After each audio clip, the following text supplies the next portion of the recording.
Welcome back, everyone. Next, I would like to introduce our first live speaker, Jennifer Perreira. Jennifer is the president and CEO of Fluid Motion, Inc., and currently serves as the president for the College of Kinesiologists of Ontario. Jennifer is a powerful force in the health and safety industry and uses her positive attitude and tireless energy to encourage health and safety through worker participation.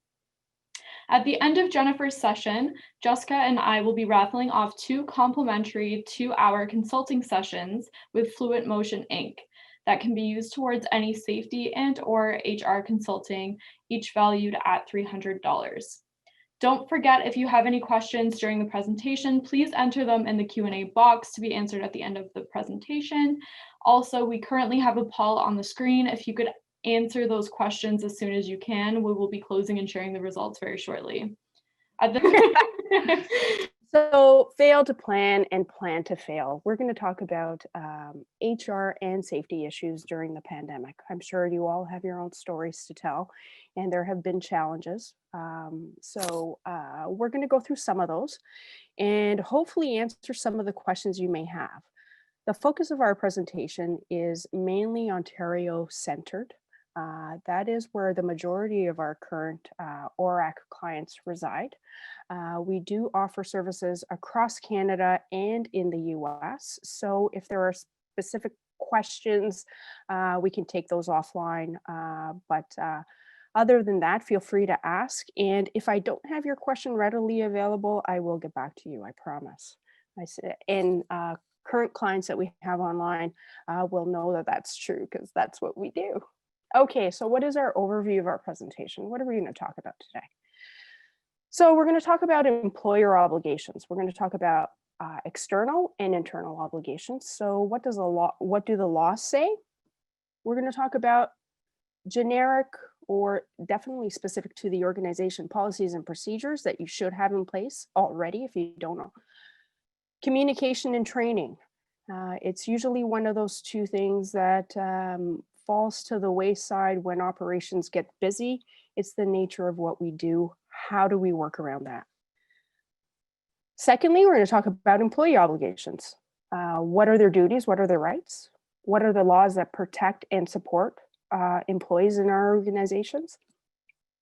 And what are those same laws regarding HR issues that come up? In this industry, everything is HR. It's all about employee relationship and how do you develop and foster those things so that your operating world functions as you dream it would. So how do we do that? We're going to talk a little bit about operating during the pandemic. Some of the return to work challenges that some of our clients have faced, and certainly questions that have been posed to us, and how do we deal with getting those employees back and fostering the relationship that allows them to see that the organization is doing everything in their best interest to protect them. We do have our 3 polling questions. I know that Amy and Jessica put that up on the screen, so thank you for that. When those polling questions come up during the slide, I'll look to Amy and Jessica to sharing the results. And it probably wouldn't be surprising that the majority of us are all in the same boat. And as Amy mentioned at the end of the presentation, there are 2 draw prizes, and I'll take some questions. Okay. So ignorance is bliss. We're all professionals in our own realm of this industry. Certainly ours is safety and HR.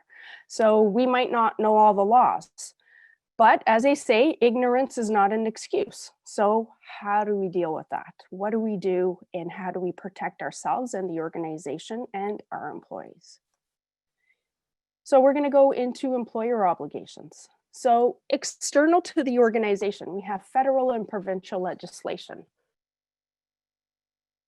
When we go into an organization, usually the organization already knows whether they have to follow federal or provincial legislation. So federal would be organizations like Canada Post, airlines, utility services. These cross boundaries, they cross provinces, and that's why they're considered federal. And then we have provincial. Do we just operate in Ontario, or do we operate in other provinces? And we have to know the legislation for each. It's not the same in every province. Employment standards. What does the law say that we have to do? And are we abiding by that? Are we abiding by knowing what the changes in those laws are? So if an employee is off for the pandemic, do I still have to pay them for their vacation? These are some of the questions that we've already helped assist employers in navigating. And these all relate to the employment standards. And then you have employment insurance. So who pays the employee for being off? And we'll address some of those questions later on in the presentation. Human rights. So are you following everything in regards to what you're supposed to do and what you're not supposed to do? Well, we'd like to bring this employee back, but well, maybe not this one. So what is best practice and what should you be doing? And of course, occupational health and safety. What do I have to do as an organization to protect employees while they're out there working on behalf of the organization during a pandemic? What happens if they happen to contract the COVID-19 coronavirus during their work? What do I have to do? So that would be under WSIB. In regards to internal laws, we don't say they're laws, but they're policies and procedures in regards to the organization. Some organizations falsely believe that, well, that's an internal policy or procedure, I can pick and choose when I follow them. Should something come about where there is a claim against the organization or an investigation where the Ministry of Labor comes in and investigates, they will look to your health and safety policies, your human resources policies, and your operational policies.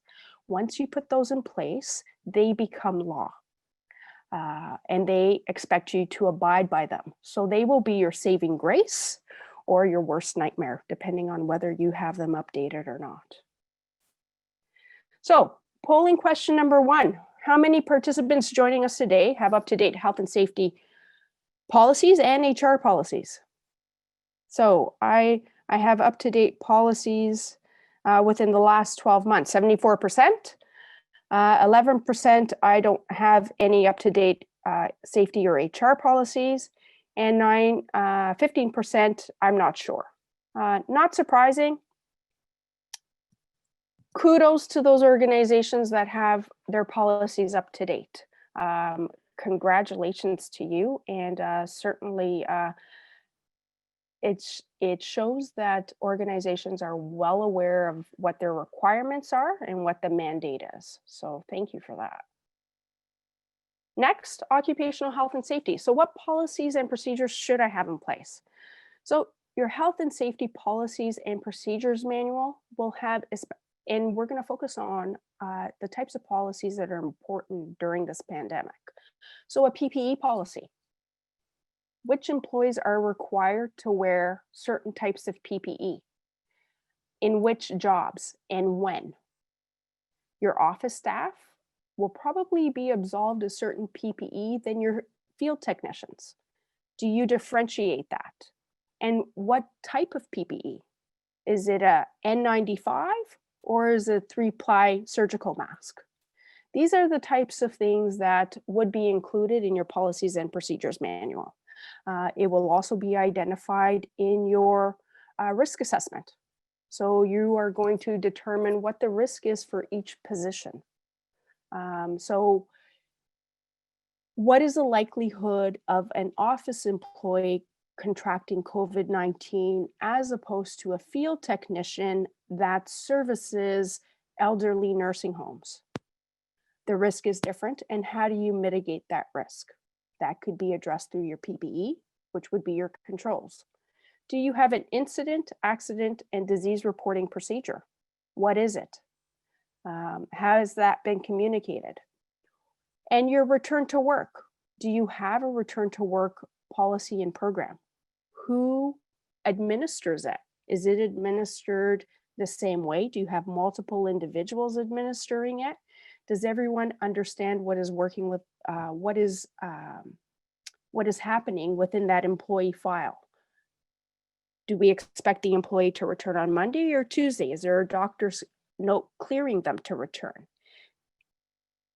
Occupational health and safety risk assessment. Again, you would address all of those things that would in some way deter from the company's operation or deter from you providing the safest environment for your employees to work in. Does your organization have a pandemic preparedness and response plan? What is it? Is it up to date? I don't think many organizations had an up-to-date pandemic and response plan from our discussions with clients. And that was one of the first things that they've asked us to help them address. Certainly this took us by storm. It was unprecedented. And all of a sudden we're doing everything virtual, right down to our joint health and safety committee meetings. How are those happening? Are you still social distancing during your meetings? Do you have masks that you're using during those meetings? Or are you doing them virtually? You still have quorum. Are you doing joint site inspections that are reviewed during that joint health and safety committee meeting? Is PPE one of those? Do you have enough PPE? Oftentimes we hear the ministry or on the news saying, yes, we have about 30 days of PPE for our employees or different sites around the city. Are we doing the same thing? Are we prepared? HR. We like separating safety and HR manuals. Safety and HR work quite well together. In larger organizations, we often see two individuals, a safety professional and an HR professional. In smaller organizations, it is not uncommon to see a human resources professional also administering the safety policies and programs. It becomes a lot more challenging because it is two jobs in one, but it can be done. So things that we would look for, especially this day and age during this unprecedented time, is leave policies. So do you address sick leave, sick days? What are they? Benefit plan, your attendance. How do you manage your attendance during this pandemic? Business travel. Have you addressed business travel? Are your senior executives allowed to travel on the same plane during a pandemic? What if there's an outbreak? Certainly the outbreak incidences during air travel have been low, but we also didn't expect there to be a pandemic. Vacation. Do you still pay your employees for their vacation time while they're off due to the pandemic because the ministry has said you're not an essential service, you need to close? What happens there? What should you be doing? What does the employment law say? Progressive discipline. Are you documenting everything that happened or that has happened in the past with a specific employee, and now you're finding it challenging to get them back to work because of the pandemic? Flexible temporary work arrangements. Do you have those available for your employees during this pandemic? Certainly working from home is common now during the pandemic. We expect that. But when we pass this unprecedented time, will you have employees that will question and challenge you and saying, well, I've been working from home for the past 6 months, why can't I continue? Position profiles. Do you have a position profile for every position? And that will help support any claims that may come in the future or that you may be having right now. Training and training matrix. For every position, do you identify which training is essential, which is optional, and how often this training should happen, whether it's provided internally or externally? And what are the qualifications for that individual delivering the training? These are all essential things to be looking at. Operations, same sort of thing. It's more departmentally driven. Safe operating procedures. Are those available for every task that is completed by an employee? Do you provide cross-training? If one employee is off sick, can another step in to continue the operation? Are you deemed an essential service? If you notice that in the Occupational Health and Safety Act, what is deemed an essential service is different from what the ministry right now during this pandemic is deeming as an essential service. They do not coincide. Company property and resources. Do you have enough for your employees working from home? Or do you highlight what the greatest need is for which positions? Do you triage it? Business continuity plan. Well, if we can't work from the office, can we still fully operate remotely? And how do we do that? Disaster recovery plan. Today was a bad day. Everything went wrong. Our systems went down. What do we do? Have we lost all of our information on our system, on our server? Or we were hacked? What do we do now? Insurance plan. What does your insurance cover? Does it cover cyber threats? Does it cover litigation costs? These are all things that we should have already looked at. And if we haven't, then we should be looking at now. Communication and training.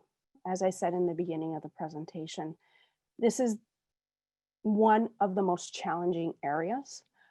Communication can be anything from monthly newsletters, town hall meetings, employee surveys, performance reviews, team meetings, toolbox talks or site visits, truck inspections. These are all things that facilitate the exchange of information. And this is critical during this challenging time. One of the other items is documenting everything that happens. In the safety and HR world, and certainly in the legal world, if it's not documented, it didn't happen. Often operations is so busy, it's one of those things that falls by the wayside. It happened, but I forgot to document. I didn't have time to document. Or I was going to, but now I don't remember the date that it happened. I don't remember exactly what time I spoke to that person. These are the challenges. Taking the time to ensure that it happens will assist you in the long run. Training. Do you have new employee onboard training? Human resources training, so that you take them through the essential topics and policies and procedures in your HR manual. Same for safety. Operational training. Do you take them through the safe operating procedures? Oftentimes, if you haven't looked at a safe operating procedure or an equipment change has happened, it may be missed. So when you're training new employees and you're taking them through that safe operating procedure, those are the times you usually catch those instances where something is missed, and it allows you to make note and update those safe operating procedures. Which pieces of your training that you've identified in your training matrices for each employee need annual or maybe every 3-year refresher training? An example of specialized training would be your forklift training, your scissor lift training. In the legislation, the only training that you have identified for specialized training that needs every 3-year training is forklift right now. You won't find it for scissor lift, but best practice is every 3 years. Forklift also requires that every 18 months, you do a evaluation of your forklift driver and you document that. So these are things that not everyone can know all of the legalities of everything, but do you know enough to ask the questions and receive the answers? Polling question number 2, has your organization trained all your employees on its health and safety and HR policies and operational procedures? Let's see what our answers are. And I'm sure they're going to be like unanimously, yes, we have. Are we good to share those, Amy? John, if you just hit pause at the bottom of your screen, it should pop up. Oh, wonderful. Oh, more. Oh, wait. Here we go. Oh, see, technology. So it should be on the Zoom screen, in the Zoom. Oh, Zoom screen. Okay, here we go. Sorry. That's okay. And it's polls? Yes. No. Let me see. Polling. Haha. So 53%, 87% said yes, 5% said no, and 8% said, I'm not sure. So here we are going way too fast. So employee duties and rights. So what are their duties? Their duty is to attend work fit for duty, so ready to do their work in compliance with health and safety legislation, and work in a safe manner. And everyone already knows their rights, the right to know about the actual and potential dangers of their workplace, the right to participate in the development of workplace policies, procedures, training in order to assist in developing a safe workplace for employees. And this is generally done through the Joint Health and Safety Committee. And often the first one that comes out of an employee's mouth is the right to refuse unsafe work. They often say that if you want someone to remember something, leave it till the end. And certainly it's worked. So employees are very well aware of this one. Occupational health and safety. So in the legislation, it says that an employer must take every reasonable precaution to keep their workers safe. This is in the Ontario Occupational Health and Safety Act. So what is reasonable? It depends on the circumstances, characteristics of the working environment, and the likelihood of the possible outbreak in the workplace. Well, that seems to encompass everything. And oftentimes the most challenging thing is, well, this is the same situation that happened at this other location. Well, it's a little bit different. It depends. And that's why you can never receive a standard answer for every situation, because every workplace is different. So what would you do to take every reasonable precaution during this pandemic? So contracting for additional cleaning services, allowing employees to work from home, sending symptomatic employees home, restricting work-related travel, and scaling back closing operations. So at some point, the organization has to make a decision, what is the safest way for us to operate, even if it is not operating. So occupational health and safety, what circumstances can an employer require an employee to remain off work? So where an employee has been diagnosed with COVID-19, is symptomatic of COVID-19, where an employee has recently traveled to a high-risk area. They disclose they have been in recent contact with someone who's been diagnosed with COVID-19 or traveled to a high-risk area.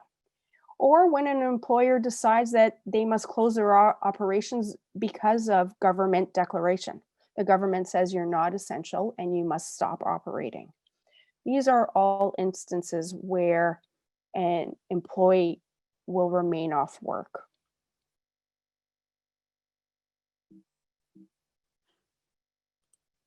So what's available if an employee is off work? Well, for different instances, these are the newly introduced programs to assist in getting employees through this tough time if they're not home working, or if they have to assist someone recovering from the illness.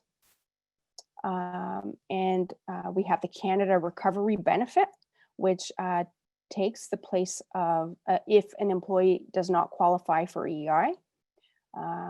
Canada Recovery Sickness Benefit. So if you are recovering from COVID-19. Canada Recovery Caregiving Benefit. So if you must take care of a child that's under 12 years of age or an elderly parent. or related member of the family. These are all programs put in place recently for employees that may be off work or that have to be for certain reasons. And again, they all have specific requirements to be eligible for them. So we didn't go into that right now, but they are available if organizations are interested in that. Employment standards, so payment of wages while homesick or under self-quarantine. So oftentimes employees may resort to sick days. What is in the employee's employment contract? Does it say they get sick days or do they get paid sick days for their employment contract? These little nuances make the difference in the world. Employer policies, do you have a sick day policy? What do the collective agreements say? Do you have a benefits plan? Is there employment insurance? These are all programs that you would look towards to assist you in helping these employees. What are some of the issues? So is a quarantine imposed or self-imposed? Encouraging employees to voluntarily report symptoms. You can't force them to, but depending on your relationship with your working staff, fostering a positive relationship will certainly allow them to voluntarily report symptoms. And if you unilaterally change their working environment or anything in regards to their employment, it may be construed as constructive dismissal. And that is everything we want to stay away from. That's why dealing with these situations is such a delicate topic, and you want to make sure you got the right information. Operating during a pandemic, your return to work challenges. So has your organization had challenges with managing employees returning to work? And I'm seasoned at this now. So here we go. 31% said yes, 49% said no, and 20% said, I don't know. So about half and half. So not surprising considering the environment we're operating in. So what are some of the items that we've seen? Work refusals. Oftentimes we'll get calls about technicians refusing to go to a certain work location. You would resort to the Occupational Health and Safety Act. You would, if it's a true work refusal, you would follow the refusal process for work refusals. Hopefully, organizations have been proactive and have addressed this through their risk assessment plan, have communicated that plan and the controls that are in place. During this pandemic, you often, a lot of our clients have constantly been sending out update emails in regards to work processes, safe work procedures. These are all proactive tasks, items, actions that companies have taken to show that they're taking every reasonable precaution to protect their employees. We've even reached out to the ministry and asked about this. Can an employee refuse work if work is available to them? And we've taken every reasonable precaution.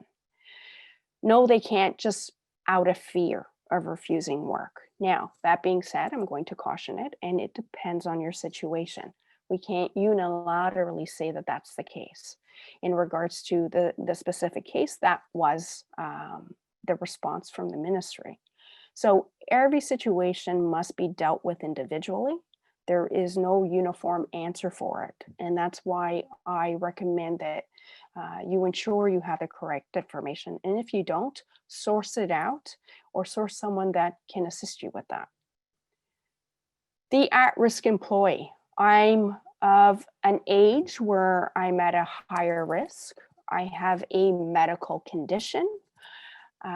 It is a large organization that sees clients from the public.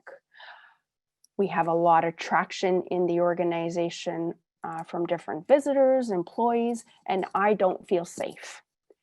I want to continue working from home. Has the organization taken every reasonable precaution to ensure the safety of that employee? And can we bring that forward? Have you communicated that to the employee? Have you shown them what you are doing? And is it actually happening? Are you documenting what you're doing? If you have a cleaning procedure, do you document it? Do you document who's done it and how often it's been done? As I said earlier, documentation proves that you've done it.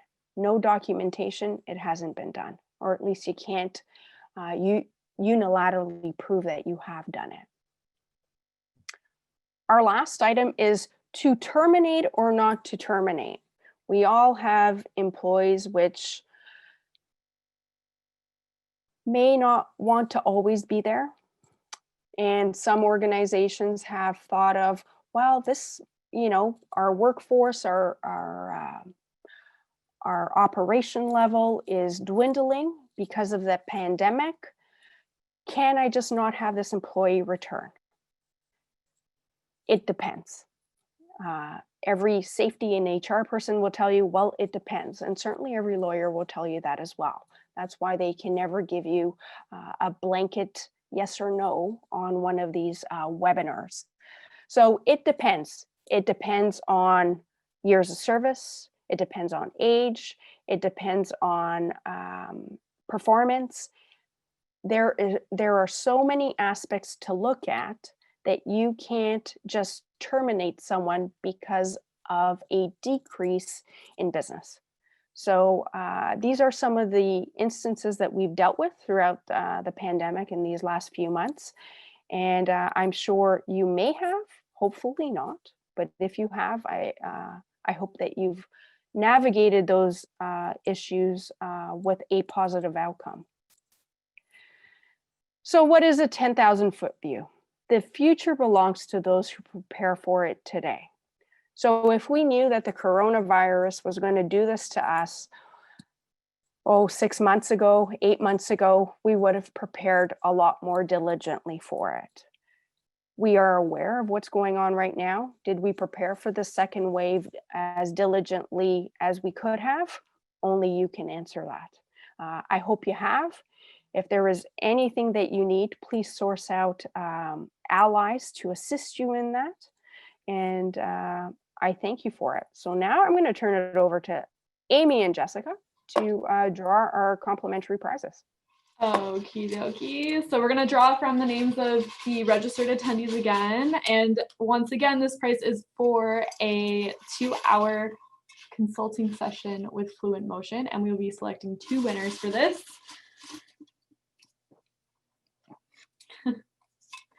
So the next winner is Jennifer Newell from Ainsworth. So congratulations, Jennifer.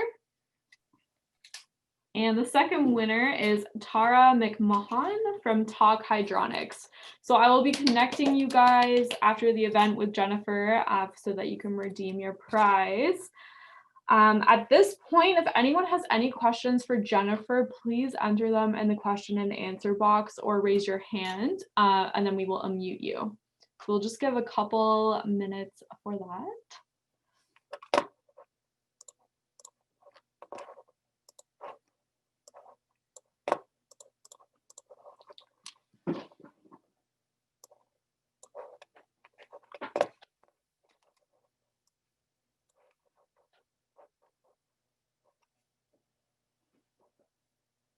I think you did a great job, Jennifer. Oh, we got one question here. I'm just gonna, I have a question. Maybe not. Maybe not. Andy, raise your hand. Oh, there we go.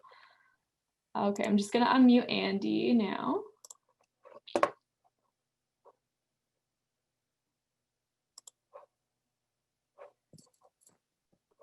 Andy, if you unmute your mic, you can ask your question. Sorry, go ahead. Hello, you there? Hello. Fantastic. Wonderful. Where are you located? We're located in Toronto, but we have clients all over Canada and into the US. Okay, so in Toronto, that's fantastic. Yes. Okay, so I will get your information at the end, and Sure. I'll be contacting you about just a couple of questions that I have off the top of my head, but want to get my ducks in a row for what exactly we have before I ask you. No problem. Sounds great. I look All right. forward to your call. So thank you very much. That was No very problem. informative. Thank you. Thanks, Thank you. Amy. Okay. If anyone else has a question, raise your hand. Okay, Val, I'm going to unmute you.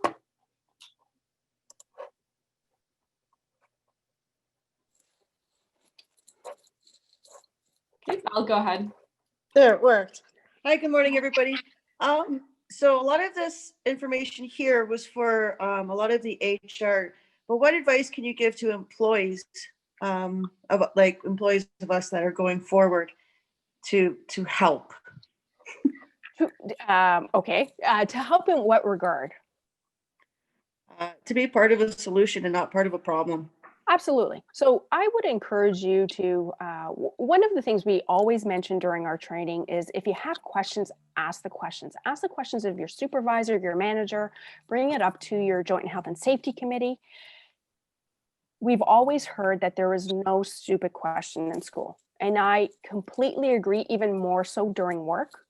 When I first entered the safety and HR world, it was a scary realm.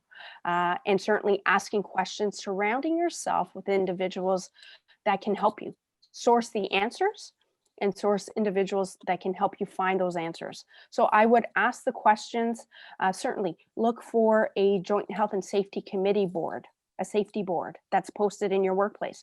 That is required. Are your policies posted? Have they communicated it? Are you going through training? These are all things that are required by the employer. The employer cannot it doesn't matter how big you are or how small, they cannot, they are not absolved of completing this. They have to. It's a mandate. Awesome. Does that Okay. answer your question, Val? Yeah. Awesome. Thank you. Thank Okay, so the next question we have is from Rami in the question and answer box. How long does an employee need to stay off work after a COVID diagnosis? So if you go to the ministry has great information surrounding this. So they say your quarantine period is your 14 days. And once you've quarantined for those days, then you are no longer, you can no longer spread the disease. And the same is true once your symptoms start subsiding. That is what they say. I would go and follow the Ministry of Health direction on that. It's always changing.